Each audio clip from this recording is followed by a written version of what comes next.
Hello and welcome to our new Crash Course video. Today we're going to speak about the Vietnam conflict, or better say, the Vietnam War. So I'm going to summarize the conflict in less than 1 minute in 3, 2, 1, go. The Vietnam War was a long, costly armed conflict that pitted the communist regime of North Vietnam and its southern allies, known as the Viet Cong, against the South Vietnam and its principal ally, the United States. It happened between Vietnam, Laos and Cambodia from November 1, 1955 all the way to the fall of Saigon on April 30 in 1975. But today, guys, we're going to specifically speak about why the United States joined the war, as we have often seen different perspectives, different reasons of why this has happened, yet not a definite one. Historians, critics and analyzers have all reached to different conclusions, but one can think of potentially any of all reasons out there. Domino effect, imperialism, domestic problems. Who knows? Today, we will explicitly speak about the most relevant and important according to the media and the internet, as the other reasons have been greatly trivialized.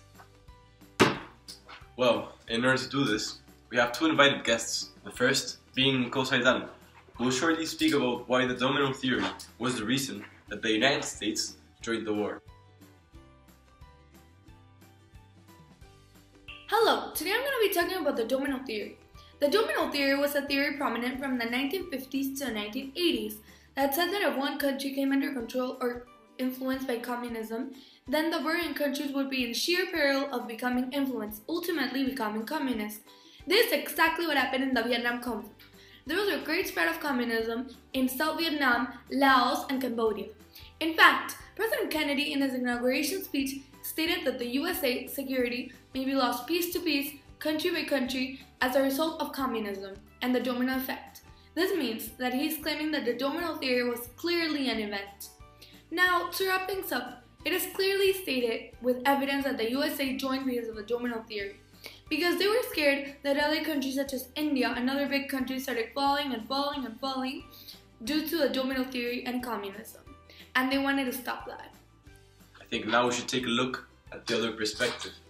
We have Brian Franco as a second guest, the historian and Vietnam War analyst. He will speak about the domino theory and why it was a hoax. Okay, so the domino theory was an act of treachery of love. The United States has wanted to gain power since the conclusion of the world wars, and preventing the expansion of communism is one of these examples. The domino theory consists of failure of communism to take hold in Thailand, Indonesia, and other large Southeast Asian countries after the 1975 end of the Vietnam War, as Eisenhower's speech has warned it could. Although people say that communism was the new rule, they were completely wrong because communism never took over the mention of these countries. Furthermore, many agree that the theory failed to take account of the driving force behind North Vietnam and Viet Cong, who were more nationalist than communist.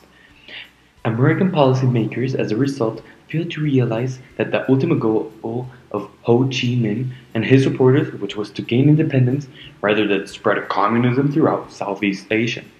That was illustrated by the Cambodian-Vietnamese War in 1978. And so now, guys, we have learned what the Vietnam War was, the two main reasons, as far as we know from the media, of why the United States joined the war, and it is up to you guys now to tell me and to interpret in your own way, to create your own standpoint and your own opinion of why the United States joined the war.